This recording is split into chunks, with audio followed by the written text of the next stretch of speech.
먼저 우리 김원희 의원으로부터 이번 사태와 관련된 의견을 듣도록 하겠습니다. 문건 하나를 준비해 왔습니다. 지금 보좌진들이 배포하고 있는데요. 이 문서는 저희 김원희 의원실과 원내부 대표 김원희입니다. 저희 의원실하고 이경선 서울시의원이 SH로부터 제출받은 서류인데요.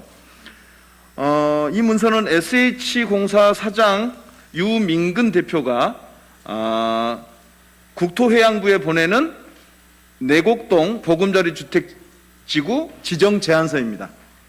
여기 보면 이제 그 경유자로 서울특별시 오세훈 시장님이 이름이 명기되어 있는 서류입니다. 이 경유자로 이제 오세훈 시장이 명기되어 있는 이 서류를 보면 지구 개요가 나와 있는데요. 지구명과 위치, 여기 이제 서초구 내곡동이 들어가 있죠. 지구명이 서울 내곡 보금자리 주택지구고요. 위치가 내곡동, 신원동, 원지동 등 지역이고요. 면적과 용도 지역, 계획 인구 및 인구 수까지 나와 있는 계획이고 구비 서류가 정리되어 있는 그런 리스트입니다. 이 문서에는 경유자로서 말씀드린 대로 서울시장, 특별시장 오세훈이 정확하게 명기되어 있습니다. 이런 결재권자가 담당 국장일지 모르겠습니다. 오세훈 후보의 주장대로 결재권자는 국장이어서 국장일지 모르겠습니다. 그렇지만 이런 SH가 서울시를 경유해서 국토부에 보내는 이 지정 제안서가 경유자로 서울시장 오세훈이라고 특정하게 명기되어 있는데 그것을 보고도 하지 않고 국토부에 제출한다? 이거는 서울시 출신의 공무원이라면 상상하지 못할 일입니다. 이 같은 보고 혹은 사전 협의를 했을 가능성을 내포하는 정황이 담긴 이런 문서가 드러난 만큼 이것에 대한 진실을 오세훈 시장이 밝혀야 될 거라고 봅니다. 그동안 오세훈 시장은 현직 시장이지만 전혀 몰랐다고 해명해 왔습니다. 그 해명이 거짓일 가능성을 내포하는 이런 문서가 발견된 만큼 오세훈 후보는 진실을 밝히고 잘못했다면 지금이라도 사과해야 한다고 저는 주장합니다. 이상입니다.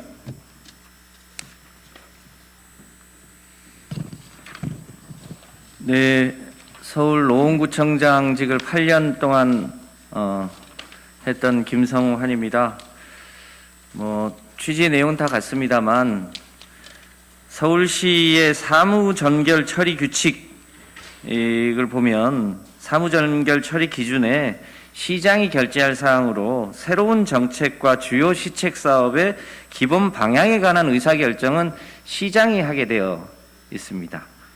국장은 시장단의 방침 사항의 구체적인 이행 계획을 수립합니다. 그 사무 규칙을 보더라도 이것은 시장의 결정이 있고 그것에 따라서 행정의 효율상 국장이 전결할 수 있지만 그 책임과 최종적인 결정은 시장에게 있기 때문에 반드시 전결 이전에 사전 보고가 있었을 것으로 추정됩니다. 구청과 서울시는 행정의 체계가 사실상 현과 아우의 관계이기 때문에 다르지 않습니다. 제가 8년간 경험하면서 이런 일을 특히 정부가 바뀌고 이 오세훈 전 시장이 반대했던 일을 초기에 뒤집는 새로운 행정행위를 결정하는데 대한민국의 어떤 공무원도 시장에 보고 없이 스스로 전결 처리할 수 있는 간 큰 공무원은 대한민국에 단 한 명도 존재하지 않습니다. 따라서 반드시 보고를 어떤 경로든 사전에 받고 승인했고 그에 따라서 행정이 이루어졌을 것이다라고 추정합니다. 이 문제는 상식에 가깝기 때문에 우선 이 부분에 대해서 인정하고 사과하는 것이 먼저라고 생각합니다. 서울 성북갑의 김영배 국회의원입니다. 저는 성북구청장을 8년간 지냈습니다. 오세훈 시장이 두 번째 재임을 했던 2010년부터 1년 가까이 같이 서울시장과 성북구청장으로 일을 했습니다. 조금 전에 김성환 의원님 말씀도 있었습니다만 법적으로 도시개발과 관련되어 있는 서울시장의 권한과 책임, 이거는 법으로 다 나와 있습니다. 그 대통령을 중심으로 한 행정부, 그러니까 국토해양부든 뭐 건설교통부든 이름은 여러 차례 바뀌었습니다만 그 당시 국토해양부와 서울시가 법적으로 주어진 법적 절차를 진행하는 데 있어서의 최종 책임자는 당연히 국토부 장관과 서울시장입니다. 서울시장이 입안권자이자 최종 책임자이면서 법적 책임자입니다. 따라서 행정행위를 하는 데 있어서의 편의나 절차상의 간소화를 위해서 위임 전결 규정이 있는지는 모르겠지만 그거에 따르는 법적 책임이나 최종적인 전체 업무 책임을 당연히 서울시장이 지기 때문에 그 책임으로부터 일단 자유로울 수가 없습니다. 두 번째, 그렇기 때문에 도시개발을 해나가는 과정에 있어서 저도 성북구청장 시절에 경험으로 볼 때 성북구에는 재개발, 재건축 지역이 서울시에서도 가장 많은 구에 속합니다. 그렇기 때문에 저도 제가 직접 그 서류에 사인을 하지 않고 위임 전결되어 있는 규정들이에 따라서 절차가 진행되는 경우가 많습니다만 주요한 민원이 있거나 국가적으로 혹은 서울시 차원에서 지역사회에서 아주 관심이 많은 사업들에 대해서는 당연히 보고를 받고 의사결정에 주요한 책임을 제가 지고 결정을 합니다. 그렇기 때문에 보금자리 주택 사업 같은 국책 사업, 그것도 이명박 대통령의 주요 공약 사항이었고 취임하자마자 2009년 4월 달에 법률을 바꾸어서 국민임대주택법을 보금자리 주택법으로 바꾸어서까지 시행을 했던 주요 사업이었기 때문에 거기다가 내곡동 주변 주택 사업은 약 3년여 이상 주민들의 반대를 비롯해서 굉장히 많은 논란이 있었던 사업이기 때문에 서울시장이 보고를 받지 않았다면 그 자체로도 오히려 심각한 문제일 뿐만 아니라 그 과정 자체가 사실은 이 말이 되지 않는 그런 이 성립이 불가능한 일을 그렇게 해명을 하고 계시다 이렇게 생각합니다. 그래서 자치단체장 출신들은 다 압니다만 이 위임전결 규정이라는 게 실제로 행정 편의상이 있을 뿐이지 최종적이면서 실제 내용의 핵심을 결국 자치단체장이 책임을 진다는 점을 분명하게 다시 한번 제 경험상 말씀을 드리면서 오세훈 후보께서 정확하게 다시 한번 이것에 대해서 진실을 말씀해 주실 것을 말씀드립니다. 이상입니다.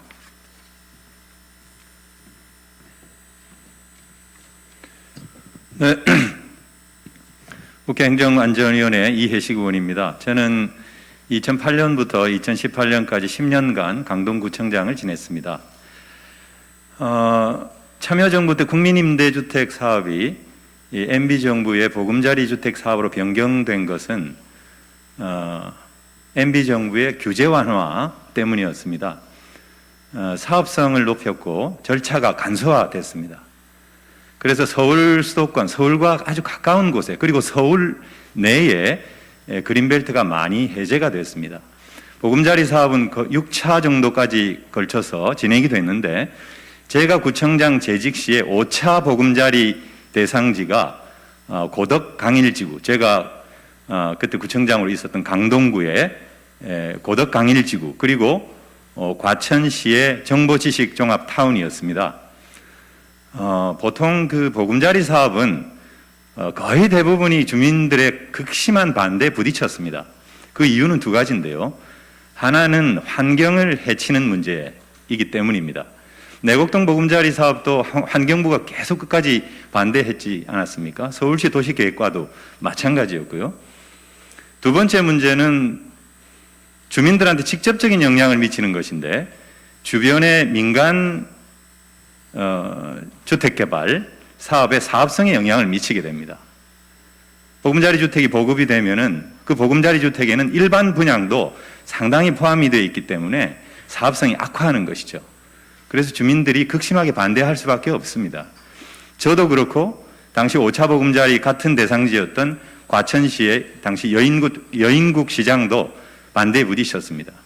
여인국 시장은 과천시가 정부종합청사가 세종시로 내려가니까 인구가 줄어들 것을 우려해서 보금자리 사업을 유치를 하다시피 했습니다.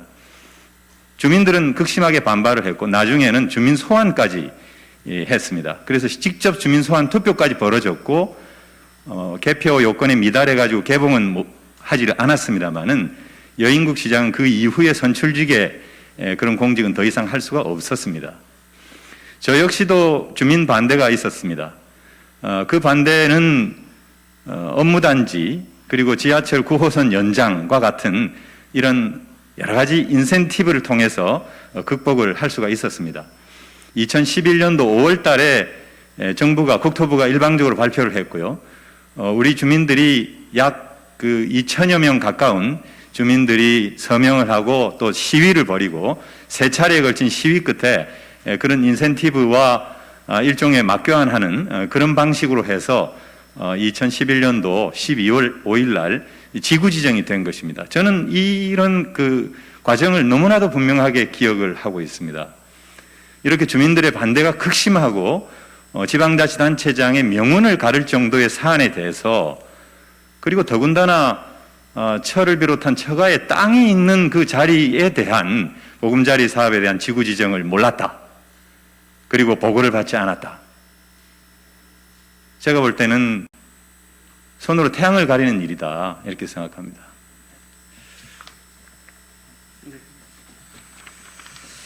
예, 저 고창 출신 국회의원 윤준배입니다.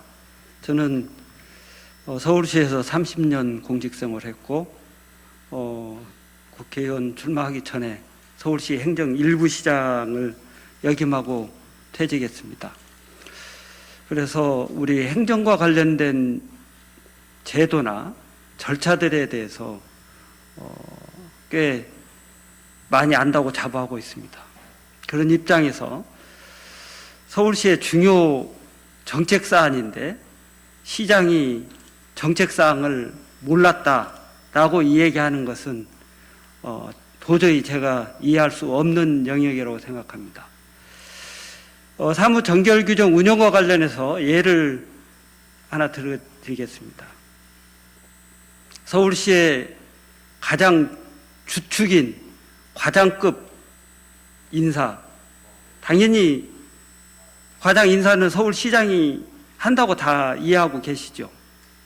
근데 실제 정결 규정으로는 부시장이 정결권자입니다. 그러면 부시장이 가장 중추적인 역할을 하는 과장 인사를 시장에게 보고하지 않고 결심을 받지 않고 하는 부시장이 있겠습니까? 또 지금 우리 주택 문제 심각합니다. 그런데 재정비 촉진지구가 소위 말하는 뉴타운, 재건축, 재개발을 하는 그런 업무입니다. 재정비 촉진지구 지정 해제 권한이 주택 본부장에게 있습니다. 그 예전 같으면 주택국장이죠. 그럼 주택국장에게 있다면 시장은 주택 정책과 관련된 내용을 전혀 모르고 정결권자가 주택국장이니까 시정을 한다. 상상이 됩니까? 이와 같이 단순히 형식장으로 기재되어 있는 전결권 처리가 국장으로 서명이 되어 있다고 해서 가장 중요한 시정 업무 중에 하나인 주택 업무의 중요 사안이 시장이 모르는 상태에서 진행됐다. 이렇게 상상할 수 있겠습니까?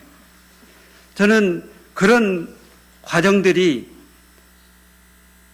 제대로 우리 국민들께 인식이 돼야 될 필요가 있다. 자기가 서명을 안 했기 때문에 모른다. 이런 표현은 국민들 눈높이에서 볼 때 상식적이지 않기 때문에 수용되기 어렵다. 이런 생각을 하고 있고요. 그런 차원에서 그동안에 시장을 영입하셨던 분으로서 또 앞으로 시장을 하시겠다는 공직 후보자로서 진실과 관련된 내용에 대해서는 명확한 자세를 가지고 임하는 것이 바람직하다 이런 생각을 합니다. 이어서 기자회견문을 낭독해 드리겠습니다. 저는 현직 시장이지만 전혀 몰랐다라는 해명은 상식적이지 않습니다. 오세훈 후보의 해명이 점입 가경입니다. 오세훈 후보는 내곡동 땅 셀프 보상 의혹과 관련해 저는 현직 시장이지만 전혀 몰랐습니다. 왜냐하면 이건 주택국장 정결 사항이었기 때문이라고 16일 TV 토론회에서 해명했습니다. 또한 이 지역이 보금자리 주택지구로 지정하는데 관여하지 않았다라는 식으로 주장하기까지 했습니다. 서울시 부시장, 지방자치단체장 출신 등이 오세훈 후보에게 묻겠습니다.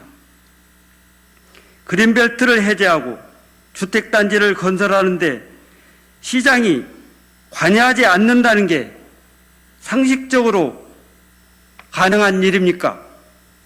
그것도 환경부, 서초구, 주민 등이 극심하게 반대해서 사업이 3년 가까이 표류했던 내곡동을 주택지구로 지정하는데 당시 서울시장이 몰랐다니요.